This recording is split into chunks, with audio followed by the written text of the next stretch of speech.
Des produits de première qualité, premier choix, marque originale.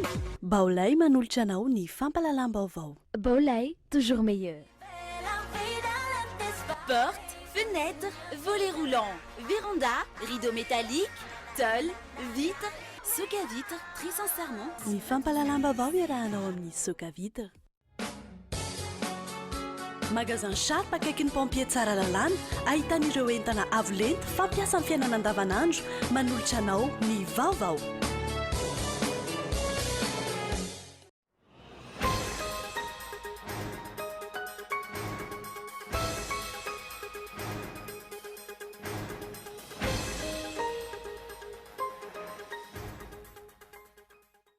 Fitantanana tsy misy mangarahara toy izany hatrany ny fomba entin'ny mpitondra ankehitriny intantanana ny firenena. Tompotrano mihono ny vahoaka malagasy amin'ny raharaha samihafa ataon'ny mpitondra fanjakana. Tsy misy na tatitra na fanazavana voarain'ny vahoaka. Mila janona ny valifaty sy ny fanenjehana olona, izay ny nambaran'ny mpanohitra iray manoloana ny raharaha fisaborana ny loholona Lilson izay miteraka resabe amin'izao fotoana izao. Mila fantarina ny atao hoe flagrant délit na hoe tratra ambodiombo hoy ny manam-pahaizana. Nanao fihetsiketsehana indray ireo mpianatra mipetraka amin'ny tranon'ny mpianatra vaovao eny Ankatsoeny amin'izao fotoana izao. Fotodrafitrasa tsy mifanaraka amin'ny fiainan'ny maha-mpianatra sy ny lafin'ny fandriam-pahalemana ny anton'ny fihetsiketsehana io. Gazety Telo Norefy enimpolo taona nijoroana, gazety isan'ireo zokiny indrindra eto Madagasikara, nijoro tamin'ny fitsikarana ny tsy mety teto amin'ny firenena. Vaovao iraisam-pirenena, any Syria farafahakeliny olona 20 no maty vokatry ny fanafiana roa ny fanesy androany. Ny fanjakana islamika trano no nilaza fa ho tompon'antoka amin'izay fanafiana izany.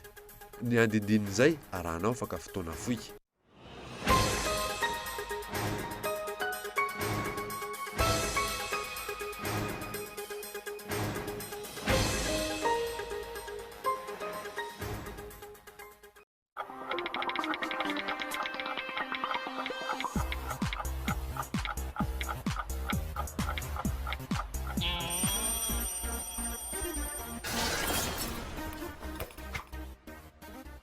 À l'occasion de la fête de l'indépendance, grande promotion chez Baolay. Des magnifiques panneaux solaires, Smart TV Ultratech, incontournable synthétiseur de nouvelle génération, sonorisation en tonalité fidèle et extraordinaire à la pointe de la technologie. Changong, Jayo, So Good, Osailo. Des produits de qualité et original à prix hyper compétitif. Baolay, toujours meilleur. Naturel Plus, extrait des meilleurs champs de tournesol d'Égypte. Naturel Plus, votre huile de tournesol raffinée 100% naturelle. Si vous préférez l'huile de soja, Spécial est fait pour vous. Issue des meilleurs champs de soja d'Égypte, Spécial est une huile de soja raffinée, riche en oméga 3 et en oméga 6, essentielle pour votre santé. Que vous préfériez notre huile de tournesol Naturel Plus ou notre huile de soja Spécial, nos huiles raffinées sont 100% sans cholestérol. Naturel Plus et Spécial, vos huiles raffinées pour des plats délicieux et une bonne santé.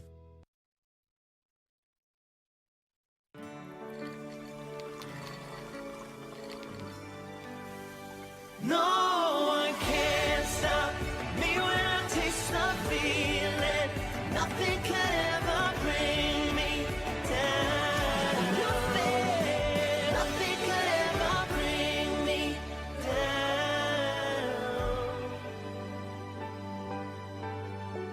Savourer le moment.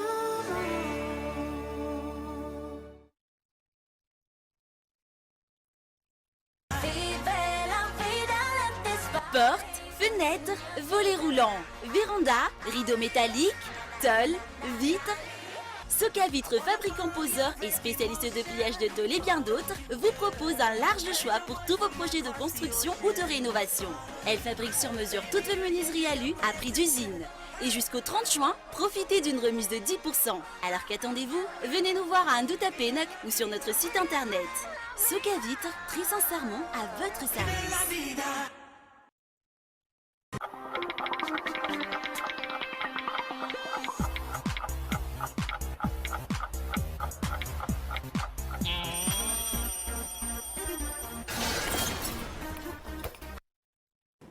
Miarapa tompoko kilasy tompoko vavy tonga soa atao anatin'izao fotoana ny fampahalalam-baovao izao ary anasananao ampanajana ihany koa anaraka izany hatramin'ny farany isan-tarantsika izany avy hatrany ny sehatry ny politika tsy misy mangarahara tahaka izany ny fomba fitantanan'ny mpitondra ankehitriny ny raharaham-pirenena amin'izao fotoana izao aoriany ny fandraisana fanapahan-kevitra izay vao ampahafantarina amin'ny ampahany ny fizotry ny raharaha ny vahoaka malagasy ny raharaha fampisamborana ny loholona lilson ny fivoahana any ivelany izay ataon'ny mpitondra ny fifanarahana samihafa atao amin'ny mpamatsy vola vahiny ny fitantanana orinasa mpanjakana sy volam-panjakana tsy misy na dia tatitra sy fanazavana kely voarainy ny vahoaka avy amin'ny mpitondra fanjakana ankehitriny nantsiprian'izay dia hoarahinao atao anatin'ny matoan-dahatsoratra Lili Rabiata. Tatoato ifanilian'ny tompona ndraiky mpanjakana ny fitondrana fanazavana amin'ny raharaha-pirenena. Mihirahira ny fitondrana fa mizotra araka ny tokony ho izy ny raharaha-pirenena. Matoky ny fanjakana malagasy ny mpamatsy vola vahiny tahaka ny tahirim-bola iraisam-pirenena ary vonona ny amoaka teti-bola amin'ilay facilité élargie de crédit mitetina $700 tsy nodresana nefa ny fisin'ireo fepetra maro mbola takina amin'ny fanjakana malagasy mialohan'ny amoahany io teti-bola io tahaka ny ady amin'ny kolikoly ny fanadiovana ny fitantanana ny fampidiran-ketra. Tamin'ity volantiny voalaza fa ampiakarina ny tarifan'ny jirama saingy ny foanana indray. Nandritra ny tatitry ny FMI taorian'ny fitsirihana nataony teto anefa no voalaza indray fa tsy maintsy ampiakarina io tarifo io ampitomboana ny teti-bola ny jirama. Noho ny fandefasana tsena amin'ny kinamanamana ao anatin'ity orinasa-mpanjakana ity anefa no isany nahabankrombotra azy. Iza ny mandainga, iza milaza ny marina.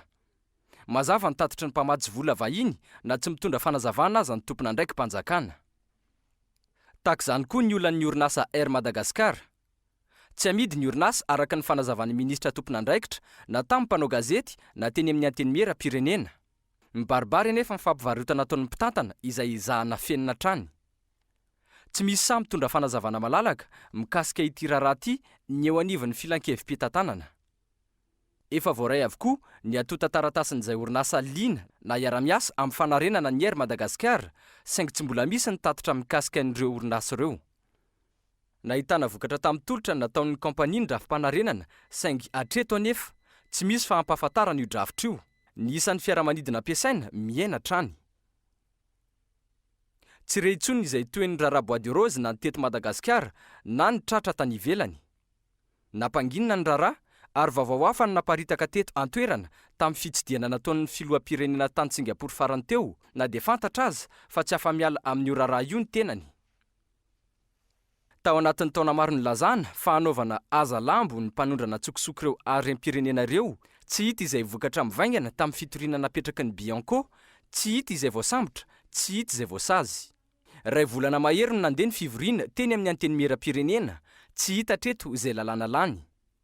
Ny lalàna mifeny serasera izay fandoniana taonany maro saingy na ny mpiara-mombonantoka, mpanoa anara-bola tahaka ny PNUD, ny mpanao gazety, ny mpisehatra amin'ny serasera, ny orinasa-gazety samihafa tsy mahafantatra izay votoatin'ny farany alefa olanina. Tsy misy mitondra fanazavana araka ny tokony ho izy ihany koa ny tompon'andraikitra tsirairay amin'ny raharaha fampisamborana ny loholona lilson. Fanambarana etsy roa no aseho ny vahoaka. Tsy hita izay taratasy fampisamborana.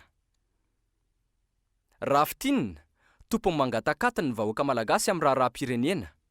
Manilika ny fanazavana amin'ny minisitra sy lehibe ny andrim-panjakana ny filoham-pirenena rehefa anontanian'ny mpanao gazety. Zon'ny olom-pirenena ny mahalala ny zava-misy ary adidin'ny tompona ndraiky mpanjakana ny mitondra fanazavana amin'ny raharaha-pirenena saingy hatreto aloha raha tsy misy ny ampamoaka ataon'ny gazety samihafa tsy hita izay ambadiky amin'ny fitantanana ny raharaha-pirenena. Fa mila janona ny valifaty sy ny fanenjehana olona izay no nabaran'ny mpanohitra iray manoloana ny fisamborana ny loholona lilson izay miteraka resabe amin'izao fotoana izao. Tsy ampy fahalalana ny lalàna isika ka samy manana ny fomba izay andikan'izany hoy ny manam-pahaizana iray. Mila fantarina ny atao hoe flagrant délit na ny hoe tratram-bodiomby ho hatrany ny fanazavana. Tanaty adiny. Hatramin'izao fotoana izao tsy mijanona ny fanehoan-kevitra momba ny raharaha fanenjehana ny loholona lilson izay niteraka resabe tamin'ny fampahalalam-baovao maro samihafa tato anatin'ny herinandro vitsivitsy. Tsy ny fanehoan-kevitra no sakana ho an'ny fampandrosoana. Tokony hatsatra ny fanenjehana olona tsy mitovy firehana sy ny fanaovana valifaty ataon'ny fitondrana ny fanesy hoy ny mpanohitra Lalatiana Ravololomanana. zay dia milaza hoe tsy tokony ho azo enjehana noho ny hevitra avoakany na iza eto amin'ity Madagasikara ity. Tsy zay le atao hoe délit d'opinion fa za koa dia milaza ty hevitro za manokana mihitsy hoe tsy tokony hanjaka eto amintsika tsony mihitsy zany falifaty zany. Ampy zay ny fanenjehana olona sy tsangan'olona eto amin'ity Madagasikara ity fa fanorenay fotony le tandrazana le pratique politika zany ny resahana eto, zany ny ilaina hovaina. Ho an'ny manam-pahaizana iray nanaovana fanadiadiana, ny fahafantarana ny lalàna sy ny fampiarana azy no mila amafisina. Miteraka resabe ihany koa ny hoe tratra mody sy mikasika ny fanesorana ny immunité parlementaire. Mila fifehezana ny lalàna raha ny fanazavany. Misy lafiny zavatra sasany zay voalazany lalàna mbola tsy tena mazava ny fomba nampiarany fanjakana azy. Za dia nisan'ny mbola mieritreritra hoe mbola manana ny immunité parlementaire i sénateur Nilson ary tia le hoe définition le hoe en flagrant délit. Io zany dia mbola misy ady hevitra be tokony apetrakintsika ao anatin'ny zavatra io. Mety tokony hosamborina izy fa tokony hazava ny ady hevitra ao anatin'le izy. Mety tsy tokony hosamborina mihitsy izy satria manana ny immunité parlementaire izy. Tsy mbola misy fanehoan-kevitra hatreto avy amin'ny tompona ndraikim-panjakana Isatsokajiny ny amin'izay antony marina na ny heloka hanenjehana ny lorona Lilson. Ny lehibe ny fitsarana dia tsy nanamafy ny fisian'ny didy fampisamborana na tsia. Etsy andaniny kosa ny lehibe ny CGN dia nilaza fa hisambotra azy ary manana dika mitovy amin'io didy io izay tsy fantatra na avy aiza na avy aiza. Fananao fihetsiketsehana indray ireo mpianatra mipetraka eny amin'ny tranon'ny mpianatra vaovao androany.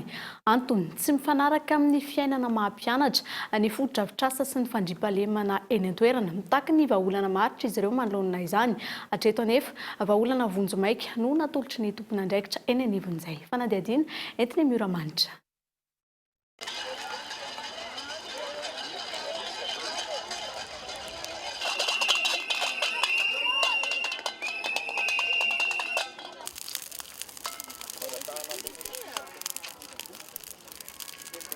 Toy izay ny zava-nitranga teny Ankatso androany. Ny fahavakisan'ny tranon'ny mpianatra no ny andohany. Araka ny loharam-baovao azo tany amin'ny tranona mpianatra vehivavy na ny Cité Rose no nitranga ny fanafiana ary mbola tsy fantatra mazava hatreto ny entana very. Mampitaraina ireo mpianatra ny tsy fandriampahalemana eny amin'ny tranon'ny mpianatra. Mampitaraina azy ireo ihany koa ny olana amin'ny efitrano fandrahoana sakafo. Tena iambina ny ataony fa maniny andro amin'ny efatra maraina misy ny tratra aloha le ray tetsy hita hoe ino le lehilahy fa lasany dia maninany ao anatin'ny alina ray olona trano telo dia misy sécurité ve zany trano zany nefa zareo maraina tato amin'ny Cité Rose nisy olona nangalatra ka trano telo no voatetiny tamin'izany. Resaka hoe jiro ty ngamba samy mahita an'ity daholo hoe zahay mpianatra ety Ankatso asaina manao saribôzy ao amin'ny bâtiment vaovao. Nefa maninona ny any amin'ny cité taloha mampiasa résistance manao zay tiany atao zay nefa takina vola 10 alina ariary. Matanay mba hampitomboana ny sécurité dia asiana grille de protection matevina io satria raha vao mbola le varavarankely fotsiny no asiana grille de protection dia mbola ho tafiany zareo foana zay. Manarak'izay ny resaka résistance zany angatanay mba hoe ao an-trano zay no mahandro amin'izay zay tsy lany fotoana hidina ety ambany be ety satria ohatranay zao any amin'ny 2e étage dia isaky ny andro sakafo dia midina ety foana dia lasa ohatra reraka be zany zay rehefa avy mahandro sakafo dia matory dia lasa toerana fatoriana fotsiny fa tsy mienjandrony tady eo mpianatra sy ny tompon'andraikitra ny fandriampahalemana amin'izao fotoan'izao. Andaniny milaza ireo mpianatra fa tsy nandray ny andraiky ny ara-potoana ireo tompon'andraikitra ny fandriampahalemana ireo. Ankilany milaza ireo tompon'andraikitra fa efa nandray ny fepetra manandrify azy ireo. Trano ray zany aloha no confirmé hoe nisy le action fa le filazana aloha hoe tsy nandray andraikitra na hoe tsy tonga ara-potoana poste sécurité anay akaiky eo. Raha nitatitra voalaza zany hoe ny andro fonjeo izy dia nisy efa nisy andraikitra niraisiny. Fa io moa zany samy manana ny fomba filazany le olona. Fa misy zany nanatrika tsy haiko hoe misy afaka ny anamarina zay ve hoe tsy nandray andraikitra zay sa nandray andraikitra. Fa nitatitra voalaza aloha dia hoe nisy ny andraikitra niraisina fa ny olona zay nanao ny action zany aloha tsy hitany sécurité maso. Nisy ny ezaka efa nataon'ny tompon'andraikitra ny amin'ny fandraisana sy fampitana ny fitarainana ataon'ireo mpianatra saingy mbola vahaolana vonjomaika aloha hatreto no hita. Efa nanao ezaka zany izahay nanapita izay fitarainan'ny ankizy zay tany amin'ny tompon'andraikitra isan'ny ambaratongany. Nisy moa ny vahaolana izay natao nefa fantatra aloha fa tsy mahavan'le olana ankizy le izy fa mba hoe vahaolana vonjimaika zany aloha no nataonay a dia reny résistance natao tery reny fa ny teny menanay dia hoe reto ny zavatra fepetra takinao ary ireo ankizy rehetra mipetraka tao amin'ny trano izay nanaiky fa hipetraka tao zany a dia nanao engagement ataratasy misoniaviny zareo izy hoe mety amin'ny zareo zany a dia niditra izy nisy moa tsy nety tamin'ny sasany a dia tsy nety niditra mipetraka ary zareo. Raha nanontaniana ny talen'ny Croix dia olana eo amin'ny fodrafitrasany tena misy eny amin'ny trano mpianatra vaovao io. Ny transformateur ampiasaina eny an-toerana dia mbola vonjimaika ihany aloha hatreto ary izay no antony mahatonga ny fahatapahan-jiro matetika eny an-toerana. Nilaza ihany koa ny tenany fa trano iray ihany ny vaky fa tsy telo araka ny nambaran'ireo mpianatra. Ho fanampiana ny mpianatra ahafahan'izy ireo manatanteraka tsakany sy andavan'ny fianarana rantoviny no tanjona amin'ny fanorenana ireo trano vaovao ireo. Raha olana tahaka izao no mitranga dia mazava ho azy fa tsy ho tratra tanjona napetraka io. Miandry ny fanapahan-kevitra izay horaisin'ireo tompona andraikitra araka izany mba tsy ho verimaina ny ezaka ataon'ireo tompona andraikitra teo aloha hitsinjovana ny mpianatra malagasy. Fanilanja sora-baventy ihany koa ary nanapaka ny lalana tsy ahafahan'ny fiara mpanary fako mivezivezy ny mponina eny ambadiky ny rovan'ny lafy tamin'ity androany ity. Tsy mihaino ny fitaraina ny eo anivon'ny komina raha nambaran'izy ireo ka mahatonga azy anao izao fihetsika izao raha nambaran'ny mpitondra tenin'izy ireo. Ankoatra izay ihany koa dia manamafy ny aretina mety ateraky ny fako sy ny loto eny an-toeran'izy ireo. Gaeton Adrianslavo mitatitra izay. Tsy zavona akory ity hita ty ambadiky ny rovan'ny lafy ity fa setroka vokatry ny fandorana fako na andro na alina ahitana tahaka izao ety an-toerana. Vokatry izany manay mafy amin'ny fahasalaman'izy ireo ny mponina manodidina no tapahan'izy ireo ny lalana tsy ahafahan'ny fiara-baventy manatitra fako ety an-toerana ary ny lanja sora-baventy izy ireo. Tsy ekena ny fanariana fako ety aminay hoy ireto mponina ireto tsy noho izy eto akaiky ny rovan'ny lafy ihany fa eo ihany koa ny aretina mety ateraky ny setroka sy ny voalavo. Manoloana zao fanariana fako aty amin'ny tanàna aty zao dia jory daoly ny olona ny ataontsika fokony olona manohatra tsy mety le fako sady dorana bezabelona ny ankizy lasa marary dia mangataka zahay mbodirevina akaiky le zava-misy ary manomboka androany zay dia azo filibarage io lalana io na mbola mandeha ny camion. Izay ponina ety tsy manana rano fisotro madio na mpireatika no iainanay.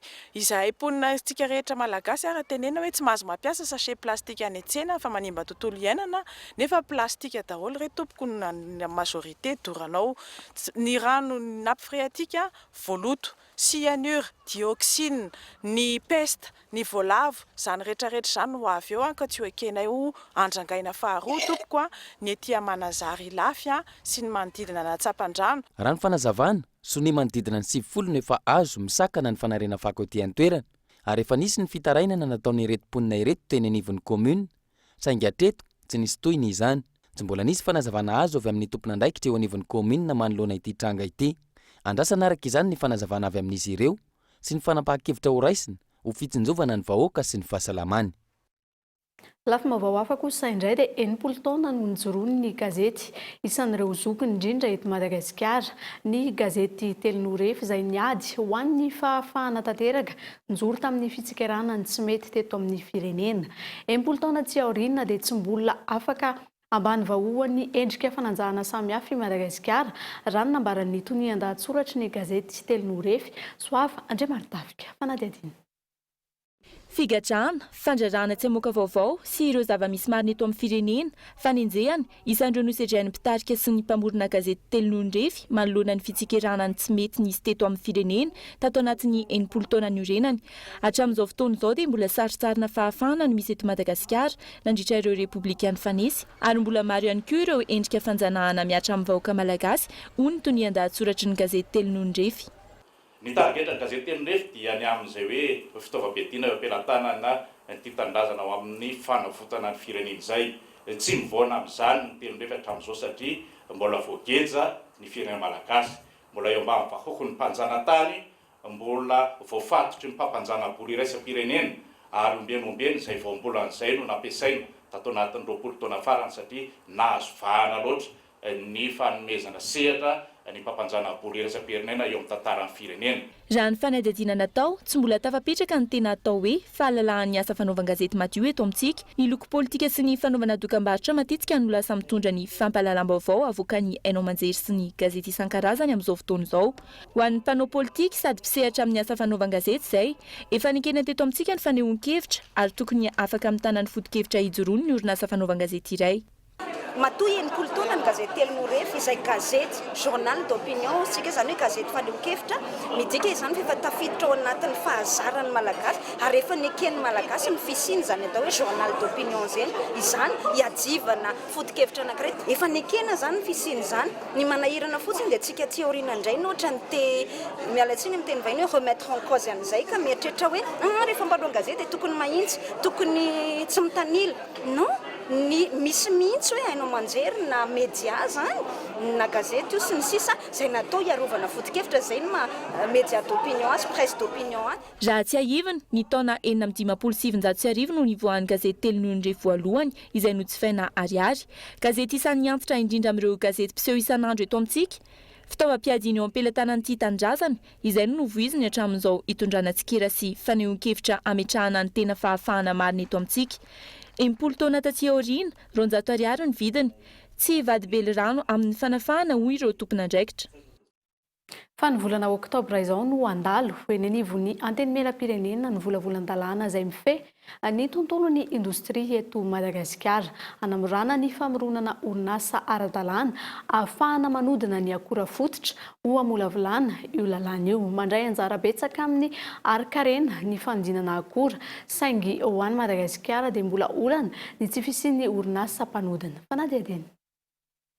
Ny roa patelo ny orinasa eto Madagasikara ny zone franche na orinasa Afakab misehatra amin'ny fanodinana sakafo sy ny fanjairana.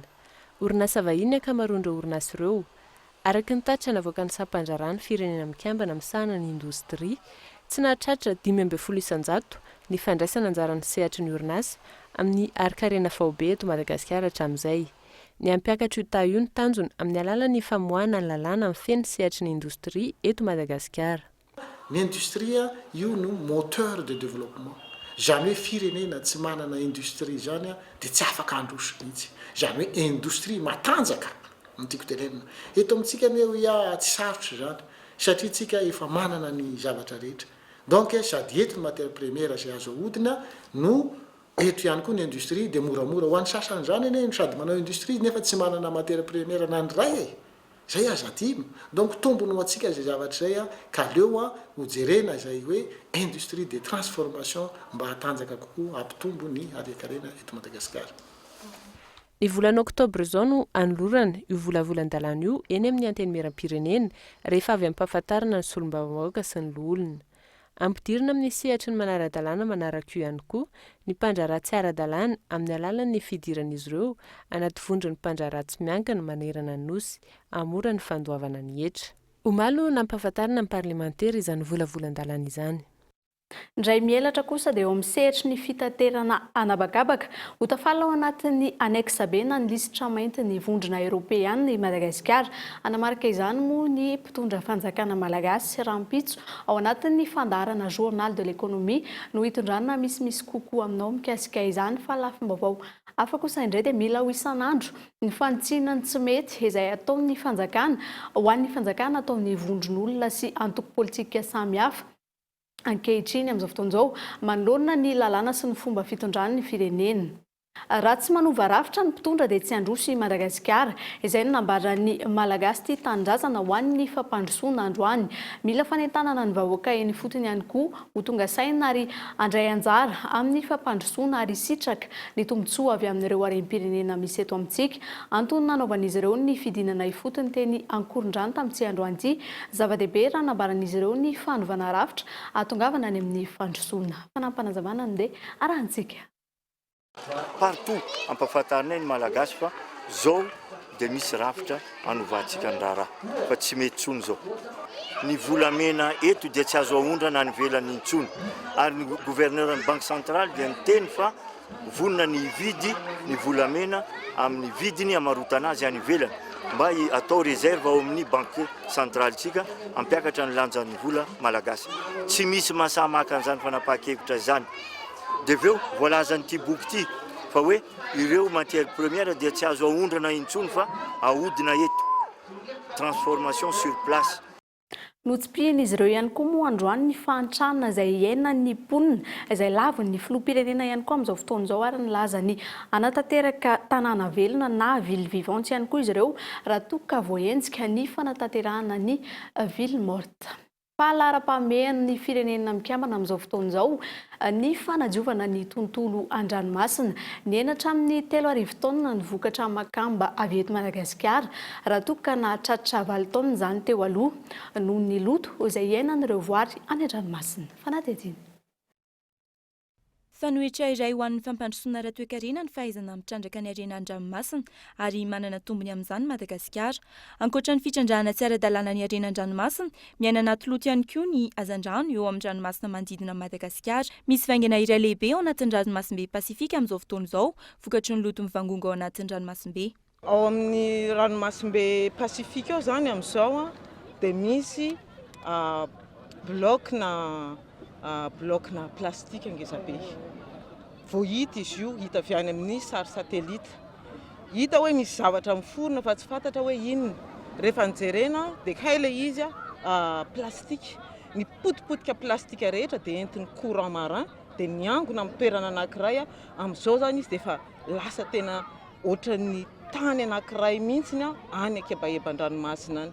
Dia io zany lasa lara-pahamehana ny Nations Unies sy ny firenena rehetra mampiasa ny ranomasina ny andinika momban'izy io. Ho an'ny Madagasikara manokana, mamokatra hatramin'ny 7 taona mahery amin'ny makamba ny ranomasina amin'ny fotoana mahabe ny vokatra. Ny ena hatramin'ny 3 taona mahery izany tato anatin'ny 5 taona farany noho ny loto iainan'ny zava-mananaina an-dranomasina sy ny fitrandrahana tsy ara-dalàna. Anterahana tany Toamasina ny fankalazana ny andro iraisam-pirenena ho an'ny ranomasimbe, fanadiovana ny morontsiraka ny natao hanamarinana ity andro ity. Fa herinandro izay dia ny vangongo ny fako any amin'ny komini Ivato. Tsy ampy ny fitaovana ary tsy manana afa-tsy fiara iray. Anary fako izay raha nambaran'ny tompona andraikitra. Androany dia nisy ny fifanomezan-tanana niarahana tamin'ireo mpiara-miombonantoka hanadiovana ny tanàna eo azy izany rehetra izany dia tsy maintsy atao ny ezaka hanatsarana ny komina noho izy manana ny serana mpiara-manidina iraisam-pirenena. Mitatitra izay Gaëtan Andriantsilavo. Miasa irery, io no azo ilazana ny akamaroan'ny komina eto amintsika amin'izao fotoana izao. Ny komina no miantoka ny fanamboaran-dalana ao aminy, ny fandoavana ny karaman'ireo mpiasa, ny fanatsarana ny fotodrafitrasa, ny fandriampahalemana, ny fampandrosoana, ny fanadiovana ny tanàna sy ny maro hafa. Ho aneto Ivato ohatra, tsy misy afa-tsy fiara iray no mitatitra ny fako. Ny komina Ivato izay midadasika tokoa, noho izy komina roa natambatra ho iray.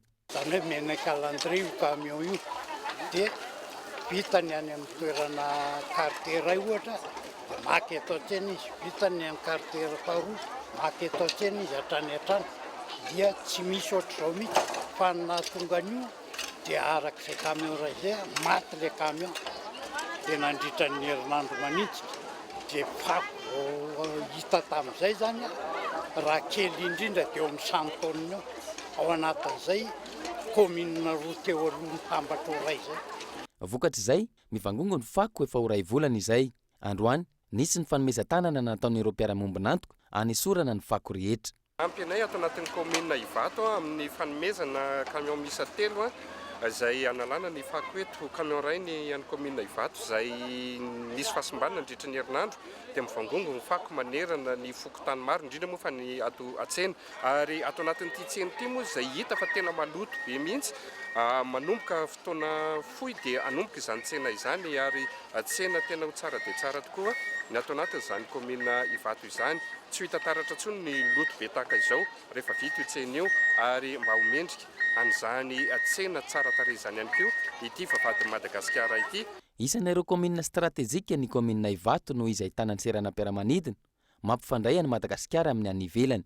Ety Ivato no mikadona ireo vahiny avy any ivelany. Ety Ivato ihany koa no miainga izy ireo raha iverina any amin'ny tany haviany. Tokony ho filamatra araka izany ity komina ity, na fandriampahalemana izany, na fahadiovana, na fotodrafitrasa sy ny maro hafa.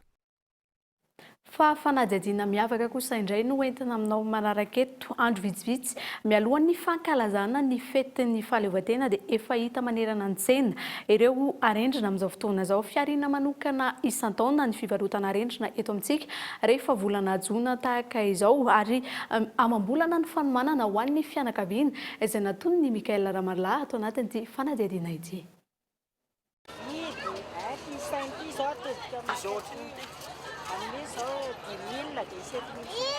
Ankoatra ny fampifaliana ankizy, fiarina sy fitadiavam-bola manokana ataon'ny fianakaviana ny fanamboarana sy fivarotana arendrina. Vy, taratasy, loko, lakôly, ireo no akora fototra anamboarana ny arendrina ilaina homanina. Ho an'ny fianakaviana Rasoa Faniry, anarivo ny arendrina vita amidy amin'ity taona ity. Amin'arivo ny aloha ny ataonay izay satria izay mianakavy izany no mikiambakambanao. Raha mifandriana ve 2 alina. Olon-tsotra, orinasa tsy miankina, andrim-panjakana, samy mividy ny arendrina tahaka izao ary maka-maro. Ho an'ireto mpivarotra eto Analakely reto ihany koa, ankoatra ireo mpanjifa saika efa mpaka entana ambongadiny isan-taona, ety ihany koa ny avy any amin'ny faritra no maka entana tahaka ny avy any Mahajanga, Tomasina, Fianaratsoa. Miakatra miaraka amin'ny vidin'ny akora ny vidin'ny vokatra na maro aza ny amboarina. Indraindray ilay izy tena mafimafy ihany manenjika anazy satria ilay matériel misonitra be misonitra dia nefa ny rô vao mampiakatra prix anarendrina izay dia ferotrena ilay mpanjifa madinika mividy azy dia voatery izay tsy maintsy mitazona prix foana dia indraindray izay hita hoe matiandoka kely ihany indraindray. Tato anatin'ny 2 taona no niverina nahazo ainy indray ny tsena ny arendrina vita malagasy mihoatra ny vita avy any ivelany. Miverina manjifa tsikelikely ny vita eto an-toerana na ny olon-tsotra na ny orinasa ankehitriny araka ny fanamarian'ny mpivarotra. Hafa ihany neny antsika vita gasy. Ny olona foana matimatin'izany be importation izany fa raha tsy mahay manaja ny asa vita tanantsika malagasy ary tsika ve izany nge manao fanaovana tsinontsinona mahanao ianao izany.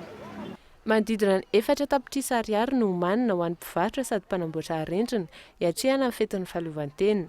Mandavataona ny fanamboarana arendrina. Raha ny tamin'ity taona ity, tato anatin'ny herinandro no efa nanomboka nanome endrika an-tsena ny arendrina samy hafa loko. Fa mahasalama ary misoroka aretina maro ny fanatanjahantena isa-maraina. Mahasolo ny fitsaboana ny fanatanjahantena raha ny fanazavan'ny mpitsabo ary mitondra soa ho an'ny vatana sy ny fikorinana rà. Ny fanaovana fanatanjahantena eny amin'ny Mandinina Nanosy no entin'ny Mioramanitra atao anatin'ity fanadihadiana ity. Ety Anosy, isa-maraina manomboka amin'ny 4 ora sasany dia efa maro ireo olona no tonga manao fanatanjahantena vao maraina. Hita ety an-toerana avokoa na ireo olona marary manaraka fitsaboana na ireo olona mitaiza vatana. Fitsaboana tena amin'ny alalan'ny ohatra no tena mameno ny fandaharam-potoana ito ankoatra ireo fampiasam-batana hafa. Samy manala ny kirarony ary mandeha eo ambonin'ny vadikely ny tsirairay. Io ny fihetsika atao mandritra ny minitra vitsivitsy ary ahitana vokatsoa tokoa. Aorian'izay, miaraka manao fampiasam-batana ny rehetra ka raim-pianakaviana iray efa oro amin'ny 70 taona no mitarika ny kotrana maraina eto.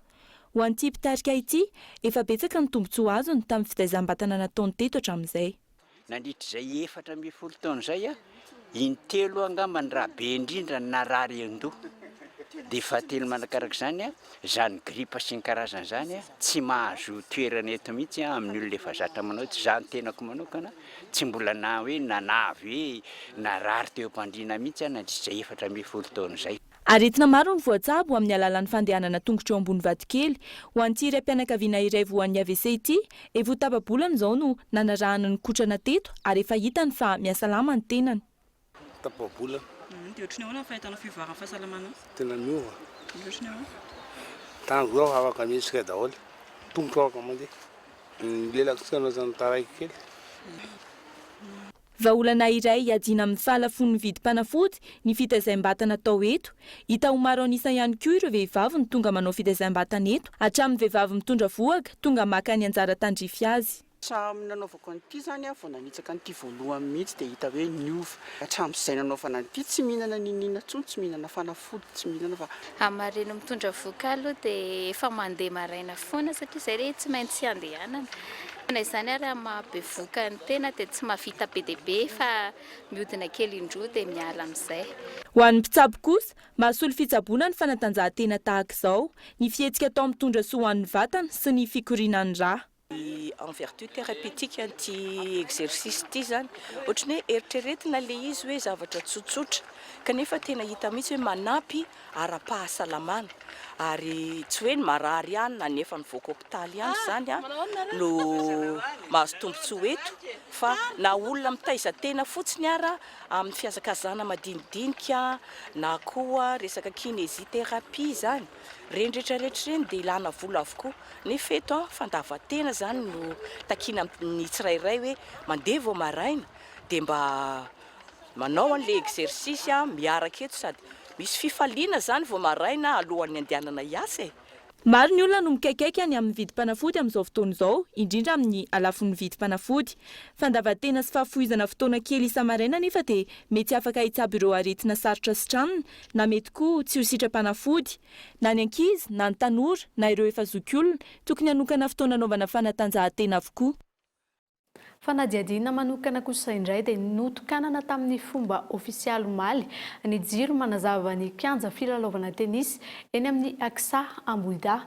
Tsisy intsony ny olana ho an'ireo mpikambana hanao ny fanazara-tena amin'ny alina raha nambaran'ny tompon'andraikitra. Afaka mandray fifaninanana amin'ny alina ihany koa izy ireo ny taranja tenisy izay manana ny maha-izy azy ho antsika eto Madagasikara raha ny fanadihadiana Gaëtan Andriantsilavo. Taoriny fanatsarana amin'ny alalan'ny fametrahana jiro notokanana tamin'ny fomba ofisialy omaly ny kianja filalaovana tenisy eto amin'ny Aksa Ambohida. Kianja filalaovana roa no voakasika izany. Voalohany indrindra aloha à la demande des membres nanaovana ity terrain éclairé ity. Dia faharoa asa raha tadidinareo ny championnat de Mada teto tamin'ny heritaona dia ohatran'ny nisy problème na éclairage. Tanzany mbola le poteau talony eto. Dia vita le izy vita somatsara 300 lux zany ny enjehana. Les 300 lux zay resaka intensité lumineuse dia efa azo tsara zany le izy sur 18 points donc aux normes internationales le izy tsisy problème mihitsy. Misy poteau anakiroa ambin'ny folo par terrain zany le izy. Les projecteurs bombe folo isa zany par terrain manome any 5000 watts any satria eo amin'ny 400 ao zany 400 watts zany ny projecteur iray dia x12 zany 4008 fa bon latsaka kely ny 5000 zany. Dia anakiroa zany zao ny terrain éclairé tonga lafatra daholo le izy zany tena aux normes satria le emplacement les poteaux koa zany voaraka tsara satria ny obstacle zany 366 ny latéral dia efa voarespecté tsara le izy donc tafilitra tsara ao anatina norme internationale ny terrain ny Aksa Ambohida. Taranja iray manana ny lanjany ary efa miroborobo tokoa eto Madagasikara ny tenisy. Efa maro ireo ankizy na tanora na olon-dehibe izay efa nandray anjara tamin'ny fifaninanana iraisam-pirenena amin'ity taranja ity. Ny ampiakatra voavy kokoa ny tenisy ny tanjona ho an'ny Aksa manokana. Ny tanjona aloha zao dia mampiakatra ny niveau na tenisy. Fa ato amin'ny Aksa zao depuis 2015 efa be dia be mihitsy niditra membre ary anisan'ny élite amin'ny jeunes que ce soit U12, U14 asa raha efa miaro zozo fatapatatra roa efa misongadina be mihitsy. Dia mbola misy koa jeune be dia be efa azo atao hoe ao amin'le tena maizy azy. Raha ny fanazavana azo, fianakaviana mihoatra ny 570 no mikambana ato amin'ny Aksa, izany hoe olona manodidina ny 2000. Midika izany fa misokatra ho an'ny rehetra ny taranja tenisy ary afaka mamolavola matianina hanandratravo ny lazany Madagasikara. Sokajiny olona miavaka eo amin'ny fiarahamonina, ireo olona manana fahasembanana na ara-batana na ara-tsaina ihany koa manahoana ny fiainan'izy ireo amin'ny andavanandro. Inona avy ireo karazana fandihana mahazo azy na eo anivon'ny fiarahamonina izany na ihany koa eny amin'ny seha-mpanjakana maro samihafa. Izay no arahinao atao anatin'ny fandarana alalina izay arahinao amin'ny fotoana mahazatra amin'ny 7 hariva isaky ny alahady fa androany dia ny sombony amin'izay no arahintsika. Isan'ireo misedra fasahirana ara-pahitana ihany koa iherin'ny aina solo mipetraka eny Ampandrinomby. Ny fanafody nampiasain'ny mpitsabo tamin'ny masony fony vao 12 volana noho ny antombohan'ny areti-masony ary tsy nahita intsony amin'izao fotoana izao. Nandalina ny sosiolojia teny Ankatso ary efa miasa amin'ny fikambana sy orinasa madinika ankehitriny. Antom-pivelomany ihany koa ny fanentanana ao anatin'ny lanonana iray, jamba, saingy tsy misy mpanaraka fa mandeha irery amin'ny andavanandro ary miaina ny fanilikiliana ataon'ny fiarahamonina. Nasiny goty zany tsy mifanaraka tamin'ilay maso, dia simba ilay maso, dia nanomboka teo moa zany dia nitsaboina aloha nitsaboina dia tsy sitrana intsony. Tamin'ny herintaona no nanao enquêteur tao amin'ny Sipromad, dia amin'izao moa miasa kely eny amin'ny projet sy ny resaka ONG eny izay ilaindry zareo zany. Ankoatr'izay manao resaka animation ohatra hoe resaka événement reny zany, animation miaraka amin'ny zalampitendry sy ny ekipanay mpihira ireny zany. Fahasarotana be dia be satria petra takin'le orinasa fotsiny raha mifandraisana mpiasa iny zany efa fahasarotana be dia be iny satria izy tsy minao le compétence anananao fa jery fotsiny hoe ianao jamba dia tsy miraharaha an'iny zany izy. Faharoa manaraka an'izay le fifamoivoizana koa moa zany eto amintsika somary sarotsarotra misy an'izay tsy fifanajana zay ihany eo anatiny ao. Ne tsy mitaky zavatra be zany eo anatin'ilay izy fa indraindray na ny taxi be rehefa mahita anao dia angamba eritreretiny hoe tsy handofy renao zany dia lozany fotsiny. Lalana isan'andro ny miainga eny Ampandrinomby mihazo an'i Beroirika sy Analakely, efa mahalala azy avokoa ny manodidina.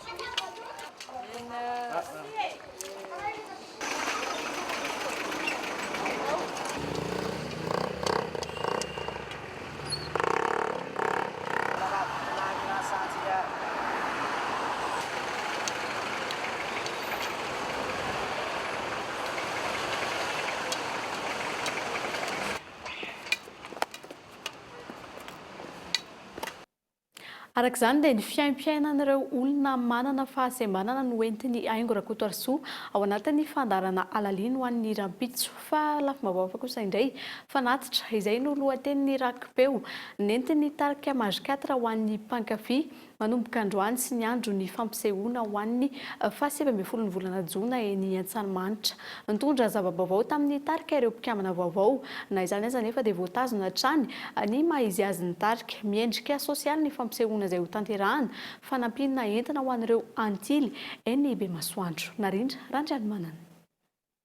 Ianao tsy nteny nefaty favaotrany vavanao niny nasarotra zany ainanao irery naleonao ny Iakatsehatra miaraka amin'ny rakipeo vaovao fanatitra ny tarika Magikatra amin'ny 17 ny volana Jona ho avy izao eny Antsamanitra. Miisa 13 ny hira hita ao anatin'ny sangan'asa vaovao an'ity tarika ity. Mibahana amin'ny ankabeny ny hira fiderana izay anisan'ny antony tonga ny lohatenin'ny rakipeo ho fanatitra n'Andriamanitra. Aritra adiny telo ny fampisehoana ary horaiketiny antsary izany sy goavana amin'ny alahady ho avy izao. Zana oraitra daholo zany na ny kalitao, ny solo, ny strade, ny vainay hoe ny vainay tena somary hafa mihitsy, dia ny ao koa ny jiro sy ny hira rehetrarehetra zany nanomboka tamin'ny taona 2010 izay nahafantarana tarika hatramin'ny zao 2016 zao dia hitao daholo dia tsoanenenana fa tena isan'ny tena fanomanana sady fikarakarana zany tena isan'ny raitra le fampisehoana raha ho an'ny roka zany anisan'ny hoe fampisehoana roka raitra zany. Endrika fanampinarana sosialy no ambadiky ny fampisehoana miavaka ny 17 ny volana Jona iarahana amin'ny tarika Magikatra eny Antsamanitra. Ny fikambanana antily eny Bemasoandro no azo tombony amin'ny fampisehoana mba hanatsarana ny kalitao ny fanabeazana sy fitaizana. Anjonay parin zany dia voalohany indrindra aloha zany fanampiana an'ireo ankizy ao amin'ny fikambanan'ny antily ny Bemasoandro itosy zany. Faharoa manarakarak'izay tsy hafenina anareo fa ny fikambanana zany fitaizana ny ankizy ao anatin'ny antily dia maro ny ray aman-dreny no sahirana voalohany indrindra aloha sahirana ny fikambanana koa zany dia misy ny fitaizana andreo ankizy ireo mila zavatra maromaro ohatra ray lazaiko anareo zao ohatra hoe resaka tante atorian'ny ankizy amin'ny resaka lasy sakafo entina amin'ny lasy misy koa zany ny lasy international izay karakarain'ny antily an'izao tontolo zao misy fiovana ireo mpikambana teo anivon'ny Masikatara tsy mampiova ny fitiavan'ny mpankafy ny tarika nefa izany nitondra fivoarana sy nisokatra tamin'ny tontolon'ny rock toy ny power sy ny heavy metal ny tarika dia tongava daholo fa efa vonona izay miandry anareo dia efa miandry azo tsy fainao koa le album mivoaka amin'ny fomba ofisialy androany izy fa hitantsika any amin'ny supermusika dia mbola misy fivarotana ny album ao amin'ny Tsamanitra dia misy ihany koa ny dépliant dia manasa antsika rehetrarehetra samifaly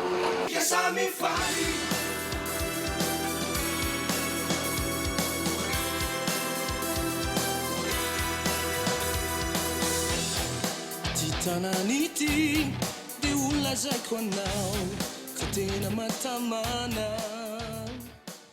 maresaka avy any ivelany no amaranantsika ny fampahalalam-baovao any Syria misy 20 ireo olona no maty vokatry ny fanafiana roa nifanesy tamin'ity androany ity ny fanjakana islamika hatrany no voalaza fa tompony antoka amin'izany fanafiana izany mpanao viveriny ainy no nanatanteraka ny fipoahana voalohany fiara iray hafa nasesika bomba nanakaiky ny mauzolé chiite tany Damas any Syria nosakana ny ery Arab Security izay tohana ny firenena Amerikana ny fanjakana islamika ao vokany tsy afaka namatsy fitaovam-piadiana izy ireo raha tsy ahivina tamin'ny volana febroary lasa teo no nitrangana fanafiana goavana indrindra tany Syria izay nahafatesan'olona 430 ary sivily avokoa ny 770 tamin'izy ireo. Mialoha ny sarahana amin'izao hariva izao dia andeha ofitsinina aminao ireo vaovao nisongadina tamin'ity androany ity tsy misy ny mangarahara eo amin'ny fitantanana ny firenena tompontrano mihono ny vahoaka malagasy amin'ireo raharaha rehetra izay ataon'ny mpitondra fanjakana amin'izao fotoan'izao mila janona kosa ny valifaty sy fanenjehan'olona mila fehezina ny lalàna mifehy eto amintsika ireo ny fanehoan-kevitra manoloana ny fanenjehana ny loholona Lilson izay miteraka resabe amin'izao fotoan'izao nanao fihetsiketsehana kosa ireo mpianatra mipetraka eny amin'ny cité Ankatso 2 androany fodrafitrasa sy fandriampahalemana no antony hetsika no tanterahan'izy ireo mankalaza ny faha-80 taonany kosa ny gazety Telenoref gazety isan'ireo zoko indrindra eto Madagasikara nijoro tamin'ny fitsekerana ireo tsy mety teto amin'ny firenena. Izay ihany koa tompokilasy tompovavy no entina manakatona tanteraka ny pejy fampahalalam-baovao ankasitrahana ianao nanaraka izany hatramin'ny farany mametraka ny veloma mandrapitafa veloma tompoko.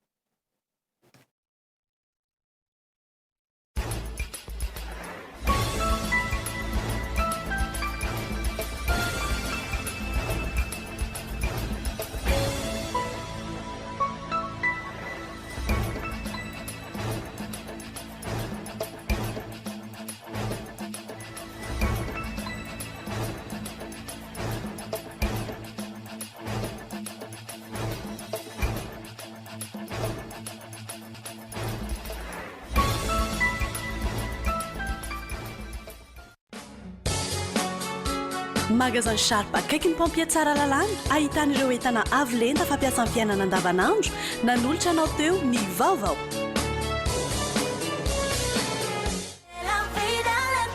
Porte, fenêtre, volets roulants, véranda, rideaux métalliques, tôle, vitres, soc à vitres, trisse en serment. Ny fampahalalam-baovao niarahanao tamin'ny soc à vitres. Des produits de première qualité, premier choix, marque originale. Baolay nanolotra anao teo ny fampahalalam-baovao. Baolay, toujours meilleur.